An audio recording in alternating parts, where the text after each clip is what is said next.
নমস্কার। আজকে যে কুষ্টিটা নিয়ে আলোচনা করব এটি এক মহিলার কুষ্টি, এক ভদ্রমহিলার কুষ্টি। তার বিয়ের পর খুব অল্প বয়সে তিনি বিধবা হয়ে গেছিলেন। তার বিয়ে হয়েছিল 20 বছর বয়সে, আর 34 বছর বয়সে তিনি বিধবা হয়ে গেছিলেন।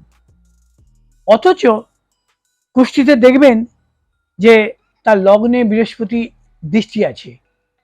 নবমে বৃহস্পতি বসে, সপ্তমপতি বৃহস্পতি নবমে বসে লগ্নে দৃষ্টি দিচ্ছে। এই কুষ্ঠে সপ্তমপতি বৃহস্পতি যদি নবমে থাকে, তার বিবাহের পর তার ভাগ্য বৃদ্ধি হবে। এটাই হচ্ছে প্রচলিত মানে বিচারের কথা। আর আর কি আছে, কুষ্ঠিতে বুধাদিত্য যোগ আছে, মানে মিনিমাম মাস্টার ডিগ্রি হবে, কিন্তু এর কোনোটাই হয়নি। এই মহিলা, ভদ্রমহিলা, ইনি কলেজে ফার্স্ট ইয়ারে পড়তে পড়তে বিয়ে হয়ে গেছিল, উচ্চশিক্ষা হয়নি। আর বিয়ের 20 বছর বয়সে বিয়ে হয়েছিল, আর 34 বছর বয়সে ইনি বিধবা হয়ে গেছিলেন, হাজবেন্ড মারা গেছিল। এখন কুষ্ঠিটা আপনাদের দেখাই, দেখুন আপনারা কুষ্ঠিটা দেখুন। মিথুন লগ্ন, বৃষ রাশি, সপ্তমপতি বৃহস্পতি নবমে, লগ্নে বৃহস্পতির দৃষ্টি আছে, পঞ্চম দৃষ্টি। আর চতুর্থে বুধাদিত্য যোগ, রবি আর বুধ এক ঘরে বসে আছে, বুধাদিত্য যোগ, বুধের ঘরে বুধ বসে আছে, বুধাদিত্য যোগ। এত ভালো কুষ্টি, এগুলো এ তো বিবাহিত জীবনে ভীষণ ভালো হওয়ার কথা, বিবাহিত জীবনটা খুবই ভালো হওয়ার কথা, আর অত্যন্ত উচ্চশিক্ষা হওয়ার কথা, কিন্তু কোনোটাই হয়নি। কেন হয়নি? কেন এই কেন হয়নি এটা জানতে গেলে এই কুষ্টিটা স্ফুট বিচার করা দরকার। এমনি বিচার করে কুষ্টিটার সত্যটা জানা যাবে না। এই কুষ্টির ভিতরে যে অন্তর্নিহিত সত্য আছে, এটা জানতে গেলে স্ফুট বিচার করতে হবে। স্ফুট বিচার করে কি পেলাম? প্রথমে এর লেখাপড়ার জায়গাটা দেখলাম, বুধাদিত্য যোগ আছে। কেন লেখাপড়া হয়নি? কারণ এর রবি নির্দিত, রবি নির্দিত থাকায় বুধাদিত্য যোগটা ভঙ্গ হয়েছে, এবং ভঙ্গ হওয়ার ফলে তার উচ্চশিক্ষা হয়নি।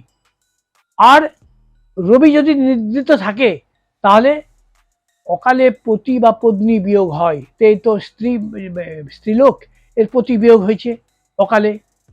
আরেকটা এর খারাপ যোগ আছে, মঙ্গল প্রকাশন অবস্থায় আছে। স্ফুট বিচারে মঙ্গল প্রকাশন অবস্থায় থাকলে প্রথম স্ত্রী বা প্রথম পতির মৃত্যু অবশ্যম্ভাবী। আমি স্ট্যাম্প পেপারে লিখে দিতে পারি এই কথাটা। তো মঙ্গল যদি প্রকাশন অবস্থায় থাকে, এর মঙ্গল প্রকাশন অবস্থায় আছে।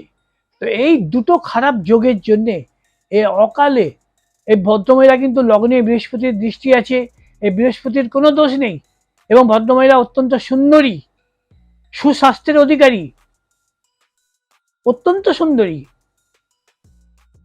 আর মানে যাকে বলে পরমা সুন্দরী। কিন্তু তাতেও কিছু লাভ হয়নি, কারণ তার যে বৈধব্য যোগ দুটো গ্রহ করে দিয়েছে, একটা হচ্ছে নির্দিত রবি, আর একটা হচ্ছে প্রকাশন অবস্থায় মঙ্গল। এই দুটো গ্রহের জন্যে এই ভদ্রমহিলা মাত্র 34 বছর বয়সে পতির মৃত্যু হয়েছিল, হঠাৎ হার্ট অ্যাটাক হয়ে মারা গেছিল। তো এই কুষ্টিটা আর অন্য কোনো বিচার করে এই কুষ্টির সত্যটা জানা যাবে না। এই কুষ্টিটা জানতে গেলে স্ফুট বিচার করতে হবে। তাই আপনাদেরকে আমি বলছি, আপনারা আপনাদের নিজেদের বা সন্তানের কুষ্টি বিচার যদি করাতে যান কোনো জ্যোতিষীর কাছে, অবশ্যই স্ফুট বিচার করাবেন।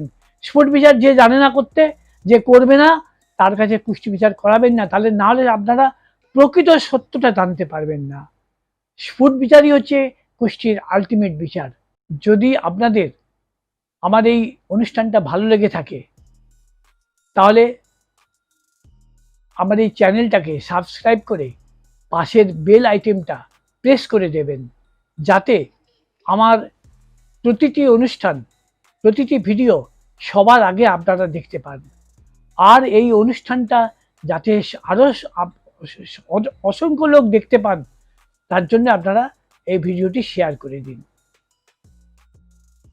নমস্কার।